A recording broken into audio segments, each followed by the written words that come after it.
Namaskar everyone. I come today with about English grammar.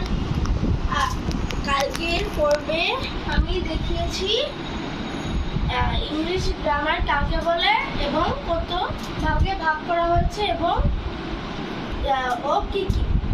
এই ভাগে দেখাবো ওই পাঁচটি ভাগের ডিটেলস কাকে বলে। সো নম্বর তো লেটস স্টার্ট ইট। নিয়ম কানুনের দিক দিয়ে ইংলিশ গ্রামারকে 5 ভাগে ভাগ করা হয়। তার বিবরণ দেওয়া হলো নিচে।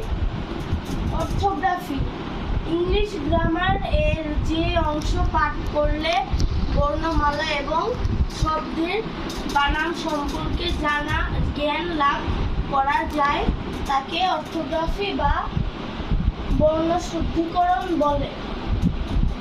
ইটিমোলজি ইংলিশ গ্রামার এর যে অংশ পাঠ করলে শব্দের উৎপত্তি সম্পর্কে জ্ঞান লাভ করা যায় তাকে ইটিমোলজি বা শব্দ প্রকরণ বলে।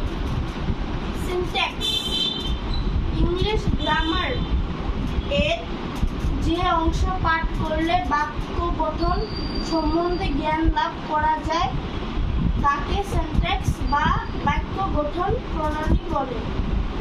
পাঞ্চুয়েশন ইংলিশ গ্রামার এর যে অংশ পাঠ করলে বাক্যের বিরাম বা জ্যোতি চিহ্ন সম্পর্কে বাস্তব জ্ঞান লাভ করা যায় তাকে পাঞ্চুয়েশন বা বিরাম চিহ্ন অথবা জ্যোতি চিহ্ন বলে।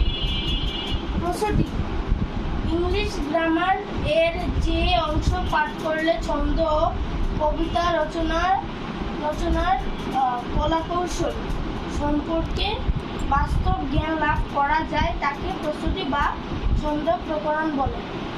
সো নম্বর টুডে যদি আমার ভিডিওটি ভালো লাগে তাহলে লাইক করবেন এবং যদি আমার ইউটিউব চ্যানেলে নতুন হয়ে থাকেন তাহলে অবশ্যই সাবস্ক্রাইব করবেন এবং যদি কোনো নতুন বিষয় জানার থাকে তাহলে অবশ্যই কমেন্ট করবেন।